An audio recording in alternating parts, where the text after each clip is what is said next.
Welcome back to the Business Systems Summit. I'm your host, David Jenyns, and in this session, we're going to be chatting with Lynn Podetti.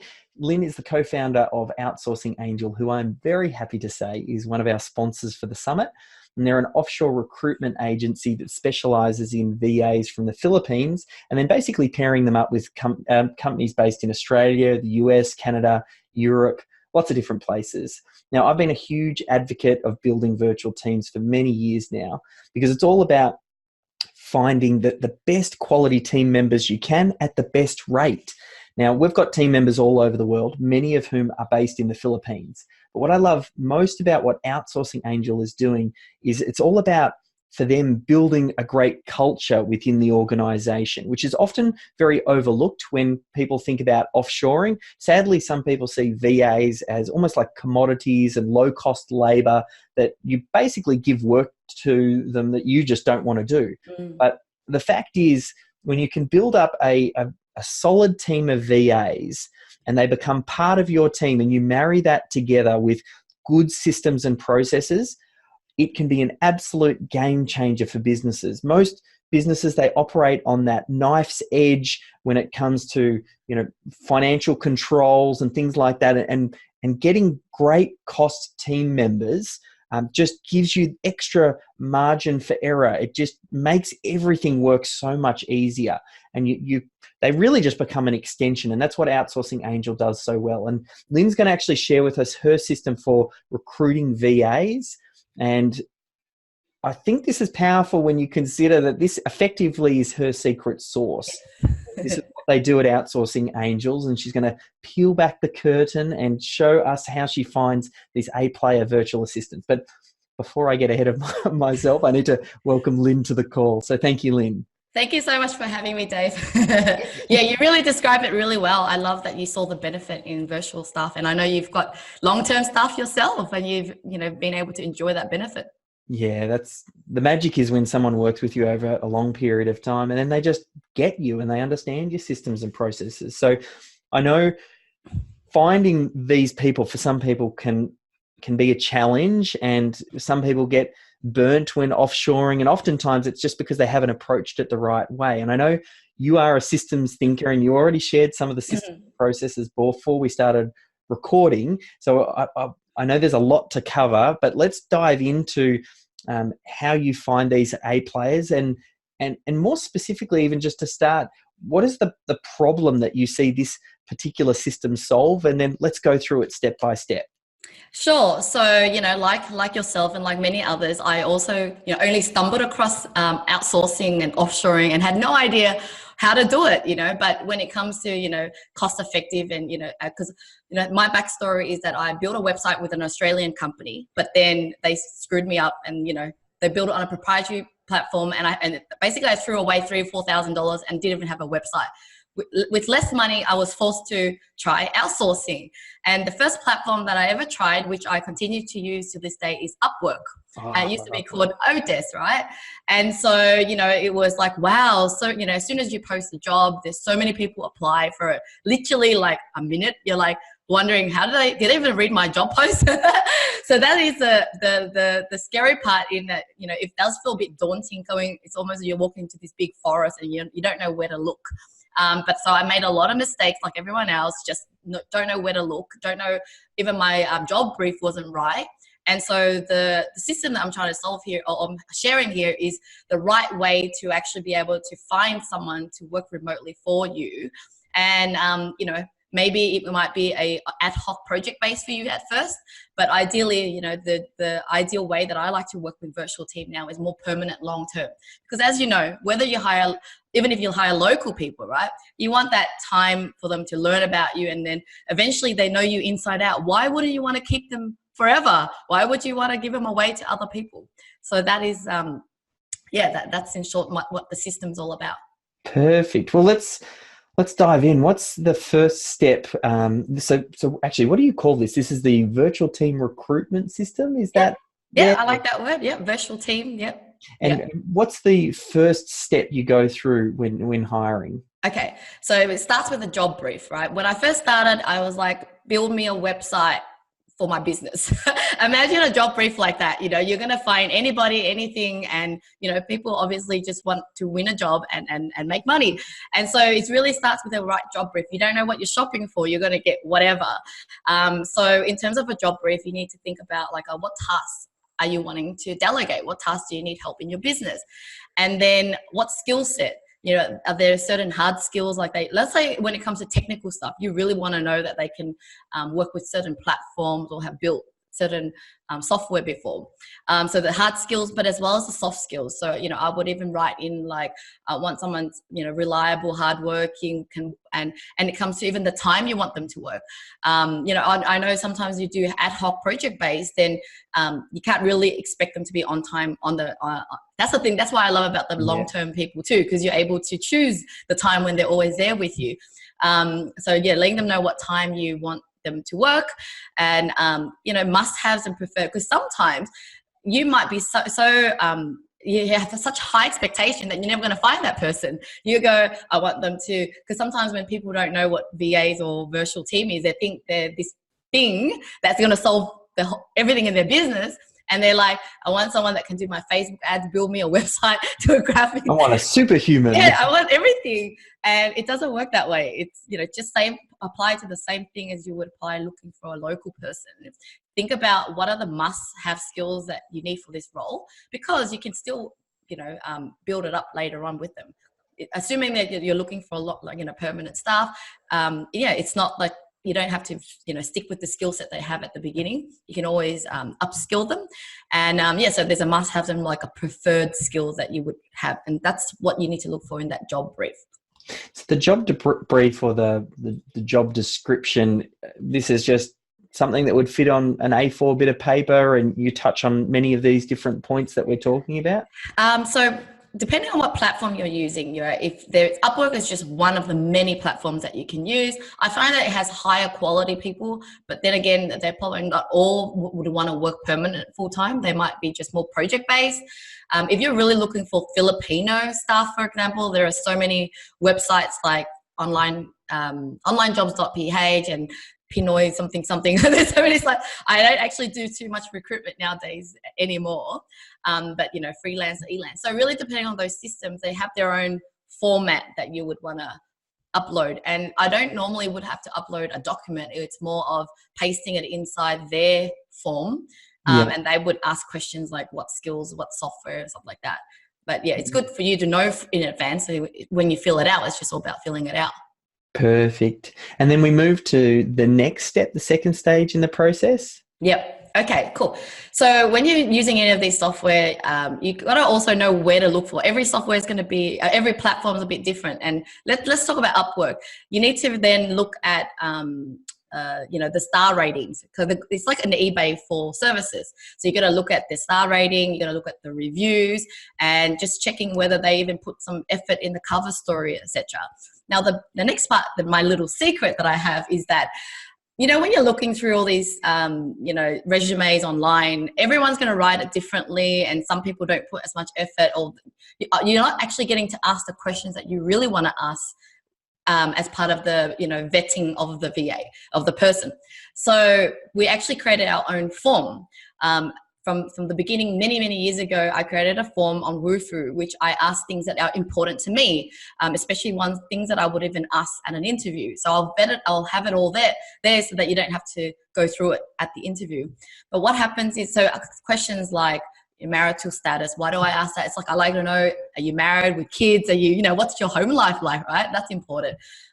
Computer speed, internet, things that I can ask that's going to make that's important to my decision. So why I have this form is that as part of recruitment, you want to be able to use Woofu, go into the back end and scan through everything in the same format and manner. You can keyword search and, you know, looking for, like, maybe you've been recruiting over time and you remember someone that had, you just want to search if there was a web dev guy that was in your thing, and it pulls up the profiles of it. And then, you know, just being able to match Apple to Apple versus, you know, imagine you're receiving like Word document resumes, you know, normally and locally. You just can't compare, because, you know, some people don't put a lot of effort, or they're not as good at resume writing as what others would be. It doesn't mean that they're not good. So having that form really is like the biggest advantage for us, so that we can scan through, vet through much faster.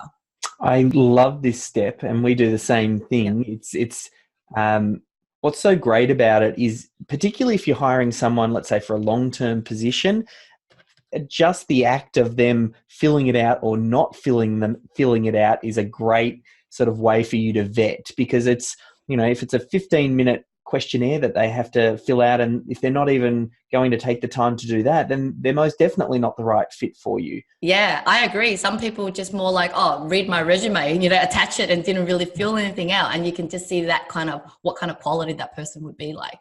Yeah, and because we end up using SurveyMonkey, very similar, and we'll export it out into a spreadsheet, and then I give it to my mum, and I give her some minimum criteria to basically filter for first. Yeah. Basically saying, okay, here are the 5 or 6 criteria that we want, and then she gives us a short list, and then that short list, we then end up giving them a trial task. But actually, I get ahead of myself. Yeah, that's good. So let's say we've got clear on the brief, we've posted it where it needs to be. We've got a job application process where we're getting them to fill out a WooFoo form for you to collect some data. Then what happens next? Yeah, so this is the initial vetting process that you assign to your mum.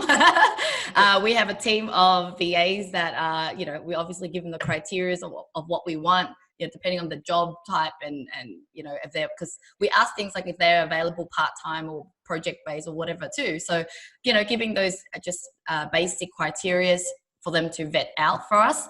And then they also do an interview just to make sure that they're not any crazy person and, they're good enough for them to go to the next part, which is a panel interview. So with a panel interview, it's like you want them to be interviewed by a more advanced person that knows your business well. In my case, the HR manager, as well as even the office manager, because we want to find someone that's going to fit in with the culture, that is not here just for the money, not as just saying yes, yes, yes, just so they can get a job. But we also want it to, it's really like just looking for your soulmate, because in our business, we're not just recruiting for ourselves, we're recruiting for people, for other clients. So it's our reputation on the line. So we take this panel interview a lot more serious with it.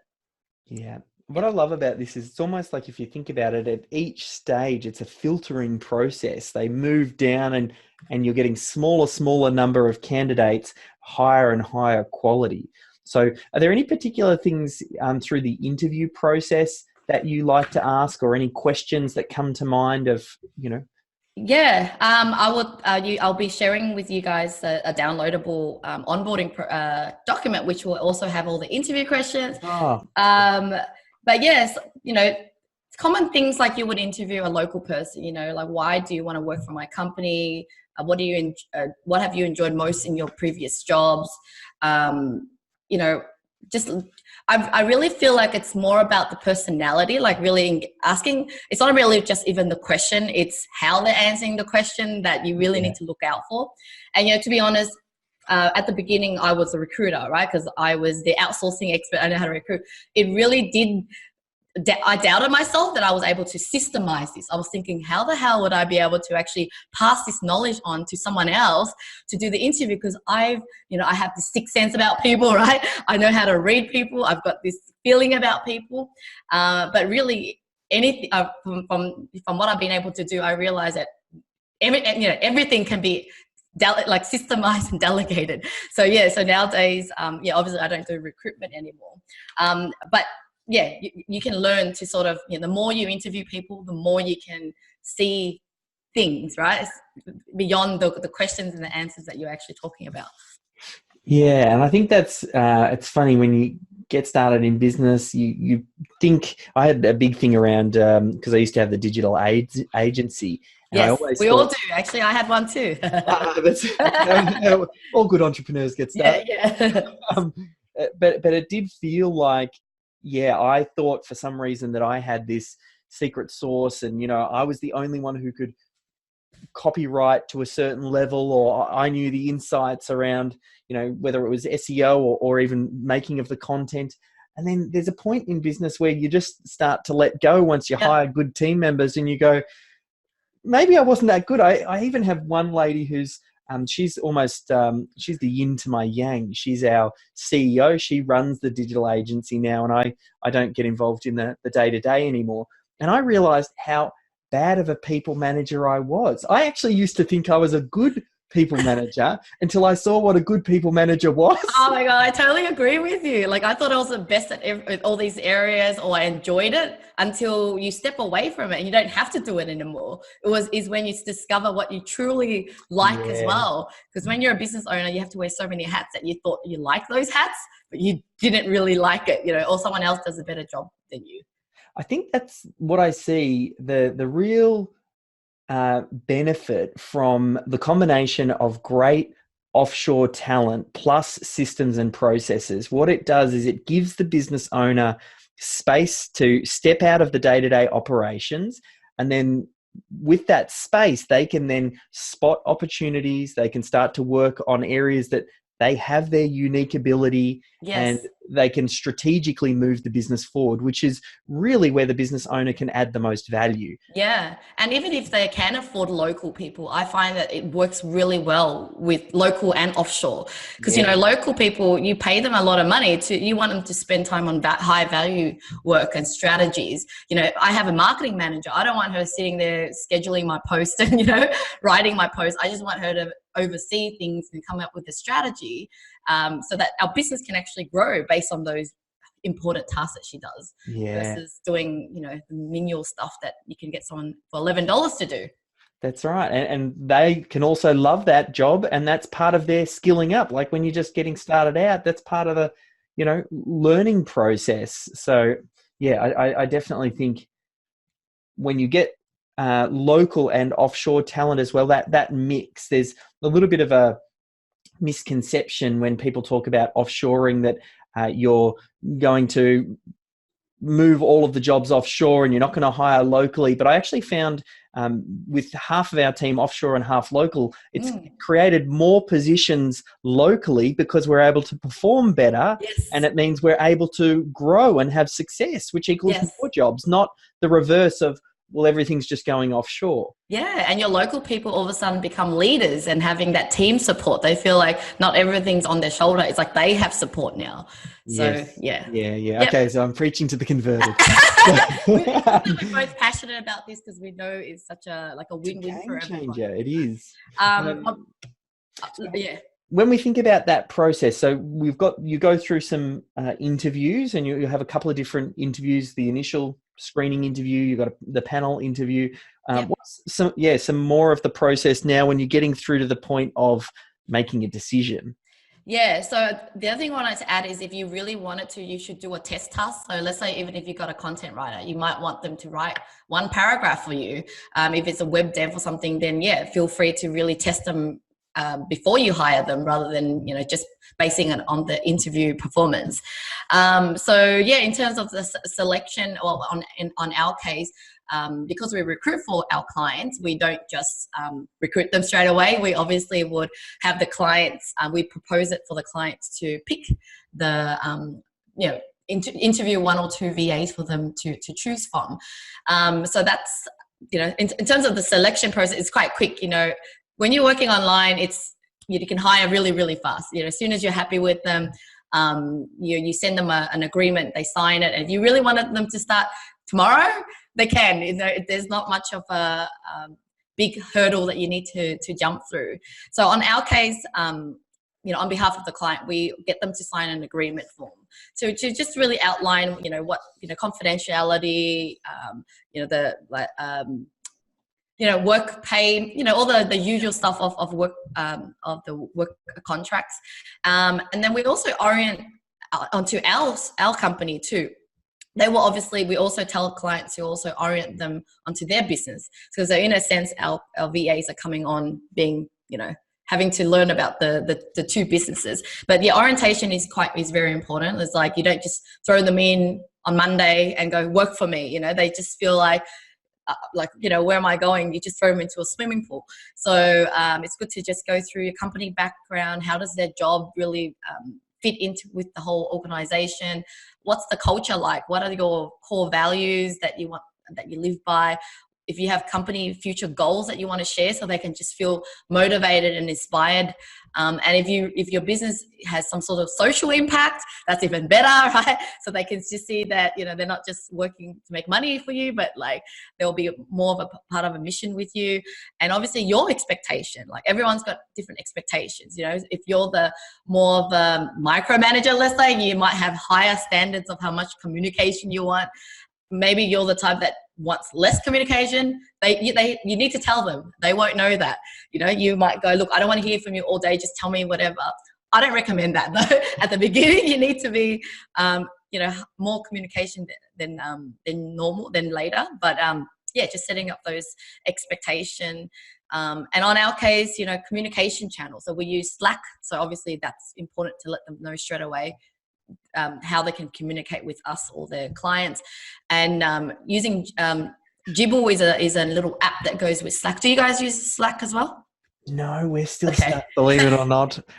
Skype and Asana. Okay. So, you know, I used to be good at operations and stuff until I hired an operations manager, and he's just going, it's almost like he made me feel like we're living in the dinosaur age, you know? It's like Skype, right? And I was just like, I don't get Slack, but anyway, as soon as he came in and took, you know, just converted us into Slack, you know, just trying the free version first.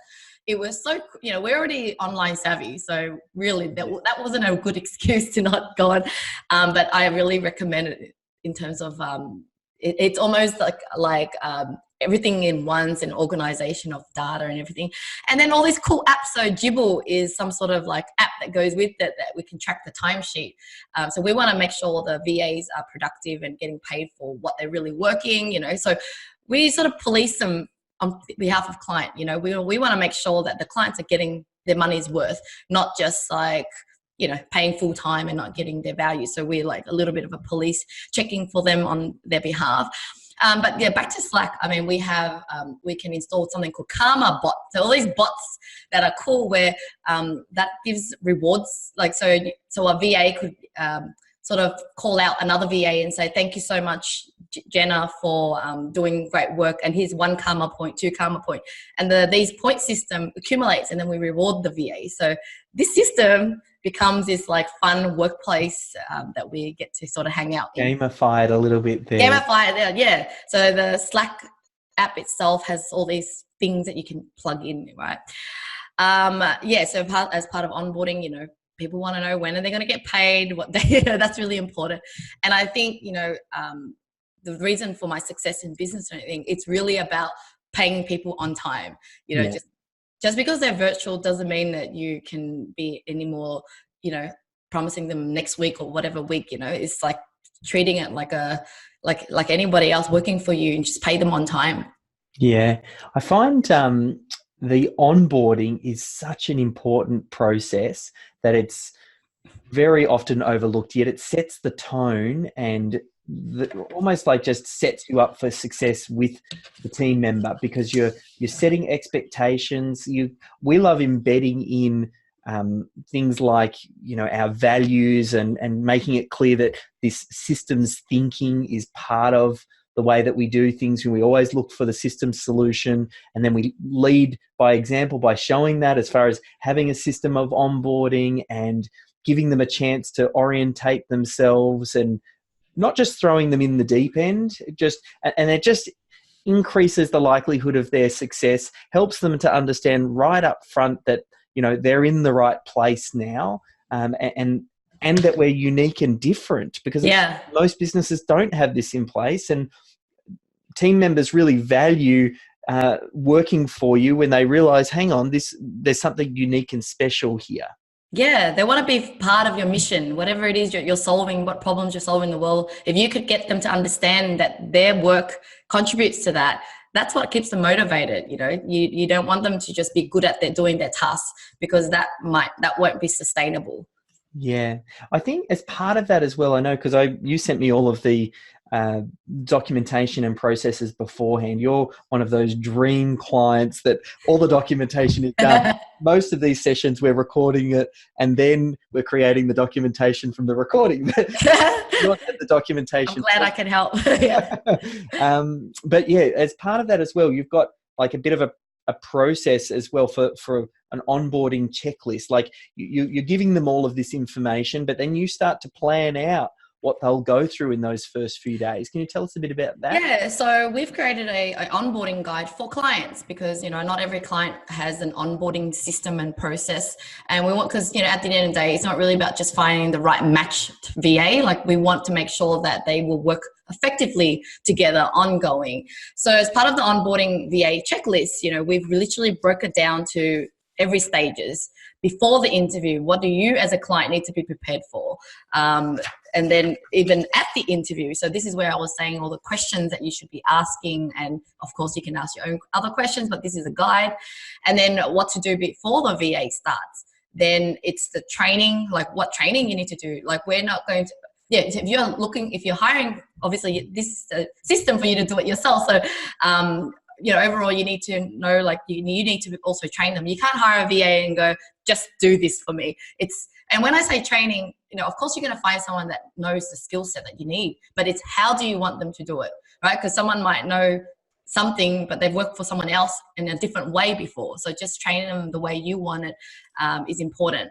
And then how do you want to communicate? Whether it's a daily report, which is what we recommend to have for the clients to, the VAs to send a daily report. We also broke it down to what to do on the first day, first week, first month, and the first 3 months. So, do you want me to go through each of those? No. Look, yeah. I know we're going to provide quite a few links underneath this session where people will be able to download the supporting documents. I think the takeaway from this particular session, obviously you need to get very clear on your recruitment and onboarding, and hopefully someone recognizes the benefits of working with offshore team members and potentially even having a few aha moments as to maybe why, if they had tried it in the past and it hadn't succeeded, there might be some insight here as to why that's happened. And this might sort of excite them and get them to have another look at it, because I can tell you as a business owner, this is something that if you're not doing this, you are leaving such a huge opportunity on the table. Like, this is a no-brainer for any business owner to be building up these sorts of teams. Yeah, I was just chatting to a friend who owns a business that helps local people find work. And it was interesting to hear the stats from him. I said to him, so apart from millennials, I'm talking about just anybody in this day and age, how long do they actually stay in a company? And he says, usually 2 to 3 years, and they'll change. And I'm like, everyone? Because I was just thinking maybe only the younger people want to change jobs. And he's like, no, it's just local people, unless you have a really great business with, and I was like, wow, because with, working with offshore team, it's like their goal is to have their job as long as possible. They don't want to lose their job versus, I guess the local people's mentality are more about, I want to keep changing jobs. So, And I think that if you could help the local people to feel more engaged in your company by having offshore teams who support them, I think that could increase the chance of them staying, I think. Yeah, well, it's definitely something that we've found with particularly our team members based in the Philippines. And it must be in that culture to want to find a good job, stick with it, really work at it, become very good at it. Like we've found with the right recruitment system, just as you've outlined, because like anywhere, there are going to be bad team members out there. The whole point of the recruitment process is to then find the gold. But once you find the gold, that work ethic and everything, it's in their culture. So you can get some really great results. Yes, I agree. I mean, even recruiting locally, you can't guarantee that the person that did so well in the interview turned out to be good, but we won't know until it really works. So same wise as offshore. So don't get turned off. Just keep going. I think, in the tail end here, like I'm going to put some links obviously across to Outsourcing Angel, and you guys being a sponsor as well, you'll get a little bit of a shout out a couple of times. Are there any final things you wanted to touch on about either the process we've gone through or where we might point people to find out a little bit more about what you guys are doing? Yeah, so basically I have a full roadmap ebook, which will cover everything from like what to outsource, how to outsource, and systems and process, and everything that we mentioned here. It's, you know, a more thicker ebook, still quick to read, but if you download that, you'll have everything, including the onboarding checklist. And also a lot of our clients are thinking, even though it's just, the concept is that they're just overseas, yet people sort of get frozen in, what can they do for me? And, you know, to me, I'm like, everything and anything, as long as it's online. And so we do have a 50 tasks of VA ideas for the 50 tasks that a VA can do ebook as well that you can download, because I think that will just give them some ideas. But other than that, you know, in terms of our specialty, we help you hire more VAs that are specialized in marketing and admin type digital marketing work. Yeah. One thing I might add to that, because it's also a very common problem I see when people recruit offshore, and let's say it's more cost effective than if they're recruiting locally. They just think we'll just give them busy work and not necessarily things that are strategically moving the business forward, because they're just thinking, oh, you know, it's low cost dollar per hour work anyway, I might as well get them to do something. Once you're very clear on, you know, the mission that your business is here to achieve or is working towards, and then you're clear on the products and services, and you're clear on the target audience and the problems that you're solving for that target audience, and then you use something like Lynn's document to see all of the things that a VA can do. The key is to get clear on what you think needs to be done to help you achieve that mission, then find the tasks that plug into that. So rather than, I see some people, they look at the, you know, 101 different things that you can get a VA to do, and they go, yeah. But it's, yes, they can do it, but you want to make sure that it's going to have the impact on the business as well. Yeah, I agree with you. I really like that. I think it's really about auditing your own business. What are the goals and projects that's happening? And then even, let's say you are doing social media, it's not, social media is such a big thing, you know, what within it is where the VA can really support. Like, so like myself, you've seen a lot of my videos out. Without my virtual team, there is no way I could pump out all these videos. But it's so good to have a team, because if I shot one long video for YouTube, their task is to like break it into smaller ones and edit it for LinkedIn, edit it for IGTV and Instagram, and then write it into an article. And it's like, you know, and those are the tasks that does help to generate me more leads. But, you know, even with one task, there's so many subtasks that without a team, I don't know how I'll survive. Yeah. No, I'm most definitely the same. As we said, or as I said earlier, preaching to the converted. And I've got a feeling, unless I say we're near the end of the call, I think we might go for another hour or two. A big thank you, Lynn, for your time, insights, so freely sharing those systems and processes. We'll make sure that we put all the links and people can head over and check out that ebook that you were talking about as well.